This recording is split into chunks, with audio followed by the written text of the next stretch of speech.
universal yang diterapkan di sekolah. Makanya profil pelajar Pancasila itu adalah bagian dari nilai-nilai atau budaya positif yang akan kita coba untuk kembangkan dan menjadi satu budaya. Mari kita lihat bagaimana cara mewujudkan budaya positif tadi, nilai-nilai tadi supaya terwujud dari dalam diri anak. Sebetulnya peran terbesar adalah posisi kontrol dulu.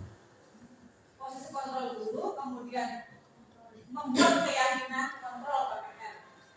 Kemudian membuat keyakinan kelas. Bunyinya ada. Kemudian budaya positif itu baik di kelas maupun di sekolah. Makanya kenapa saya ngambilnya guru pikir itu biar sasarannya dua. Satu berarti beliau sebagai guru dan beliau juga sebagai bisa diterapkan oleh kelas dan bisa diterapkan di sekolah dalam rangka mengatasi siswa yang terasik.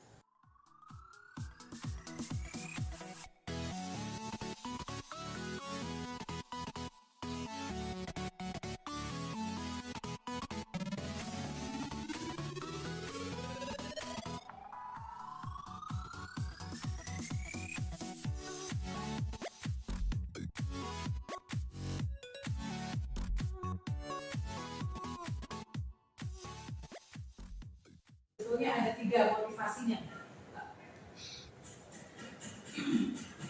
Menghindari ketidaknyamanan atau sanksi, kemudian mendapatkan penghargaan atau menghargai diri sendiri. Jadi setiap orang melakukan satu tindakan itu motivasinya apakah menghindari sanksi-sanksi atau kemudian mendapatkan penghargaan atau menghargai diri. Nah, dari 3 motivasi ini sebetulnya untuk motivasi 1 dan motivasi kedua itu sebetulnya sebaiknya dihindari. Jangan sampai kita memberikan sanksi dan jangan pula kita memberikan penghargaan. Tetapi bagaimana agar budaya-budaya positif itu muncul, tapi berasal dari dorongan diri sendiri, menyadari diri bahwa ini memang harusnya tidak terlambat, tidak diganggu. Jadi bukan datang ke sekolah untuk tidak terlambat agar terhindar dari sanksi. Bukan pula datang ke sekolah dengan tidak terlambat demi mendapatkan penghargaan. Tetapi anak harusnya ketika datang ke sekolah karena motivasi dari dalam dirinya. Oh iya, saya itu masuk jam 7, maka ya harus jam 7. Wujud disiplinnya sudah ada. Ini metode restitusi. Apa restitusi? Proses menciptakan kondisi bagi murid untuk memperbaiki kesalahan mereka sehingga mereka bisa kembali pada kelompoknya dengan karakter yang lebih baik. Jadi setelah mereka melakukan kesalahan, ketika sudah dipegang oleh guru yang memposisikan diri sebagai manajer, digali terus, kemudian sampai akhirnya diajak komunikasi sampai akhirnya si anak itu ketika kembali ke kelompoknya sadar bahwa oh iya, saya tidak akan terlambat lagi. Tapi itu muncul dari dalam dirinya, bukan karena hukuman atau sanksi dan juga bukan karena penghargaan. Ini salah satu metode yang dilakukan oleh seorang manajer. Menstabilkan identitas, memvalidasi tindakan yang salah, menanyakan keyakinan. Menstabilkan identitas itu artinya ketika anak tahu dia salah, jangan kemudian tambah disalahkan, tetapi jadikan anak bahwa oh iya, saya salah, menyadarkan anak bahwa dia memang melakukan perbuatan salah, tetapi itu bisa diperbaiki, kesalahan itu bisa diperbaiki. Nah, itu menstabilkan identitas. Jadi tidak muncul rasa bersalah terus ke anak dan tidak ada penyesalan. Nanti anak nggak akan berubah.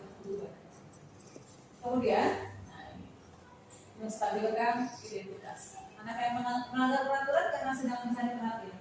Sebetulnya mereka yang melanggar peraturan dan itu yang sering diulang-ulang. Kalau yang satu kalimat tadi karena ketidaksengajaan, itu karena mereka sedang mencari perhatian.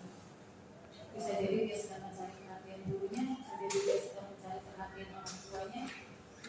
Jadi perlu distabilkan kondisinya. Tadi seperti ajak ngobrol. Kemudian yang kedua, memvalidasi tindakan yang salah. Nah, di sini kembali diajak komunikasi. Nah, kenapa sampai kamu melakukan kesalahan? Apa alasannya? Digali terus sampai sedemikian rupa, sampai sedalam mungkin. Kemudian kalau sudah ketahuan, kita akan menanyakan keyakinan.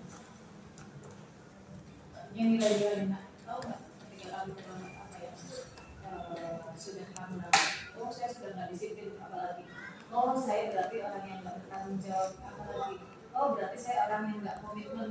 Sampai muncul apa namanya kesadaran ke sana ketika menanyakan keyakinan. Nah, itu segitiga restitusi.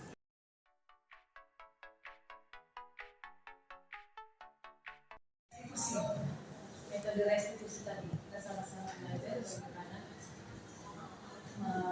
bagaimana menerapkan metode restitusi itu sehingga nanti anak yang terlambat itu sadar bahwa ya saya tidak akan terlambat. Dan itu yang diminta oleh kepala sekolah juga. Ketika saya maju ke Bapak berkoordinasi tentang ini. Kita gimana caranya supaya teman-teman di guru tingkat itu mampu untuk meminimalisir jumlah keterlambatan. Tetapi bukan karena tadi tidak berupa hukuman, tidak berupa penghargaan, tapi memunculkan kesadaran.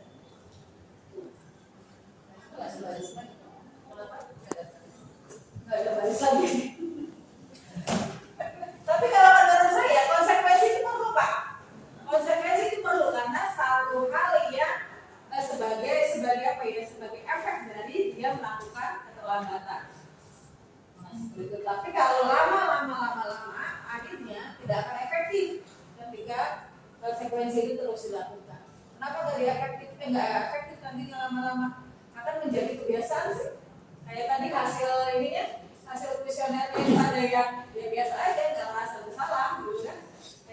Nah itu sudah jadi habit, itu karena sudah terbiasa. Itu tujuannya sih jangan sampai terjadi seperti itu.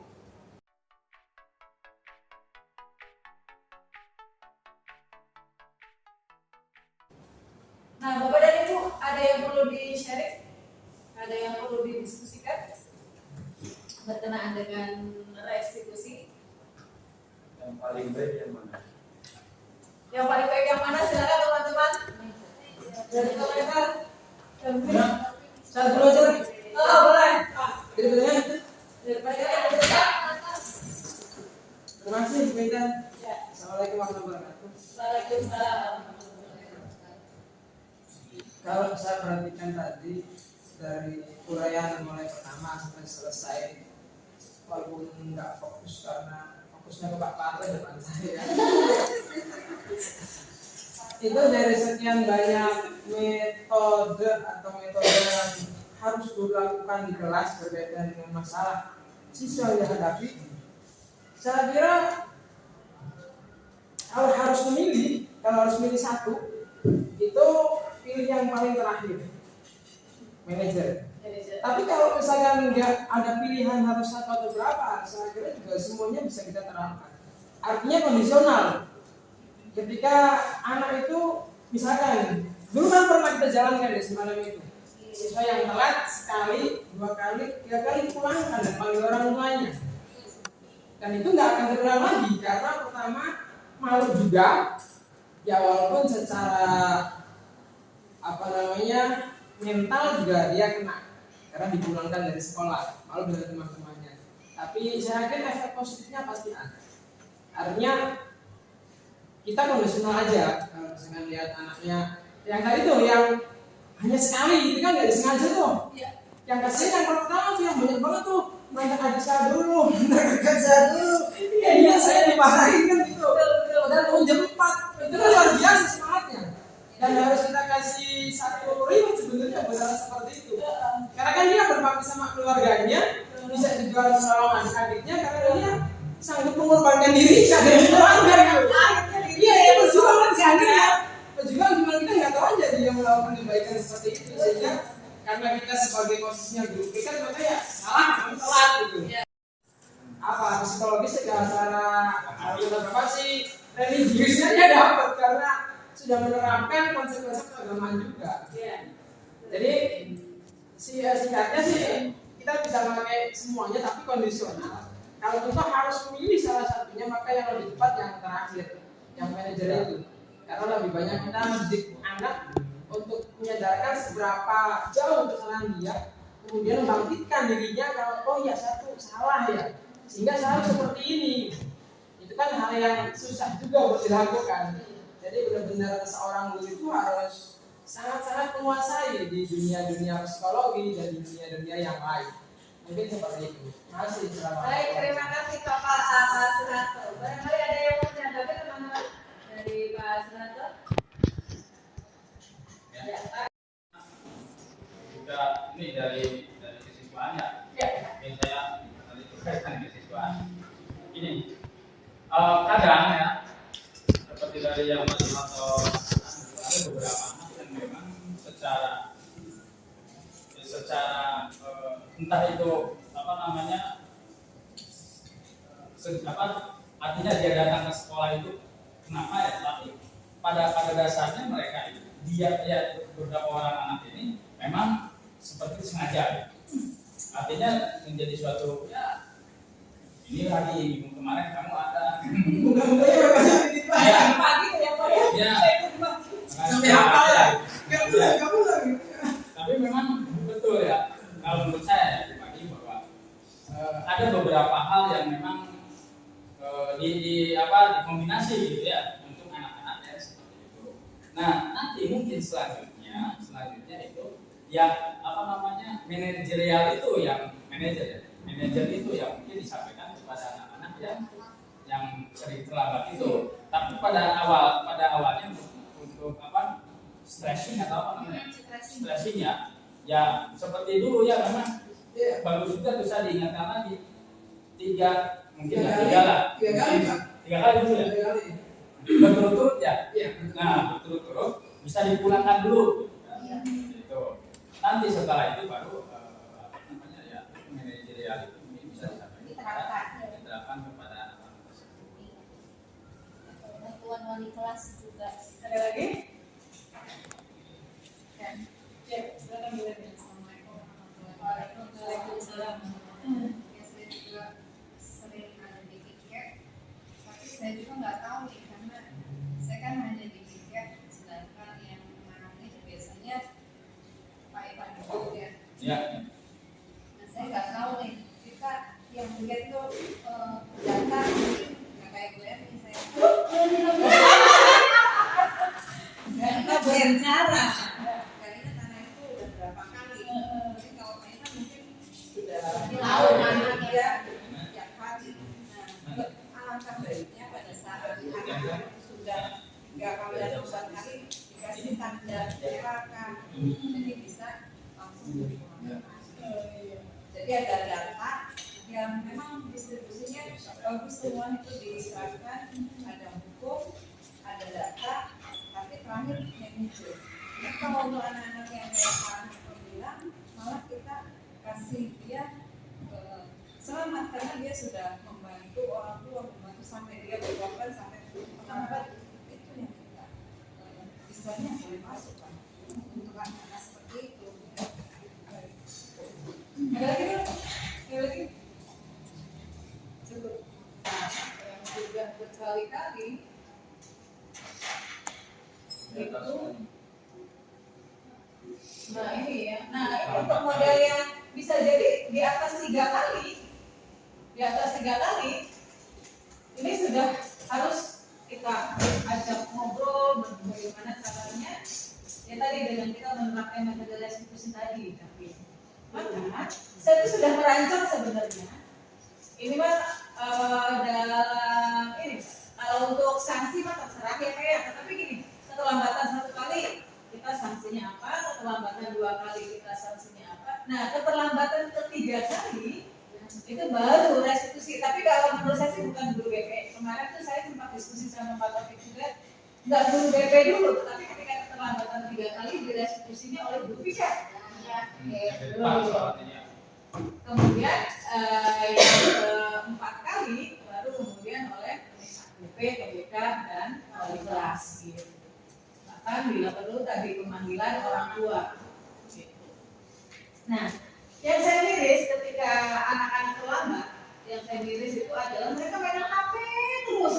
Ini jadi seolah-olah ada kesempatan banget. Makanya saya memasukkan ini Pak Ipan, barangkali nanti bisa dijadikan ide Pak Ipan, bahwa ketika melaksanakan konsekuensi tadi, ya katanya kan konsekuensinya selama ini apa mengerjakan tugas dari kelas itu ya, dari kelas itu.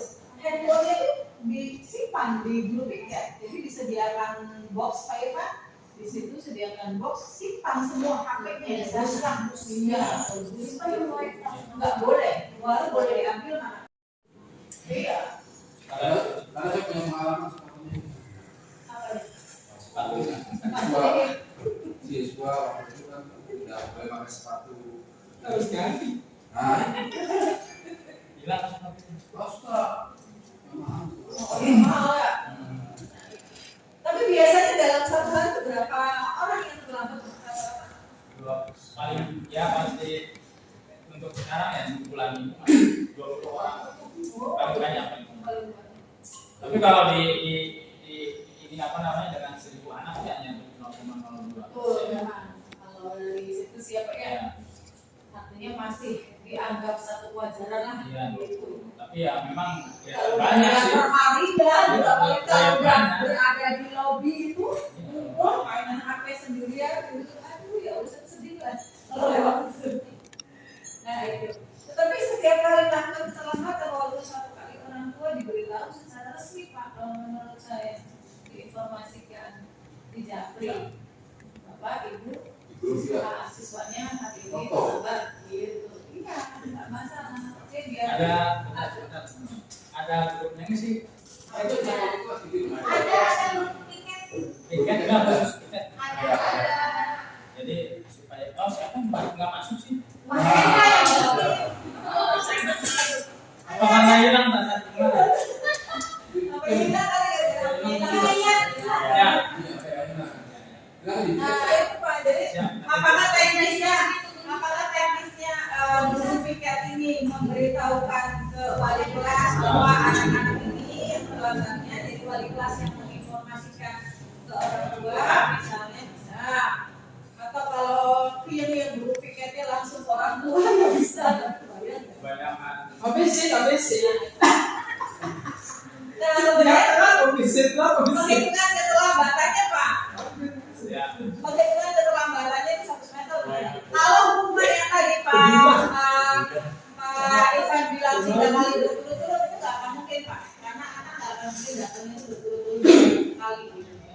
Tetapi pokoknya hitungannya gitu, keterlambatan 1 semester. Artinya ketika 1 semester itu berganti, semester berganti maka dihitung lagi berarti dari terlambat sekali, terlambat 2 kali. Ini sih ininya saya Pak, pemikiran saya. Ini barangkali dengan teman-teman guru piket kemudian merumuskan kembali SOP baru Pak Ipan kan mumpung sebentar lagi masuk ke semester 2 Pak. Jadi kan diberlakukan di semester 2.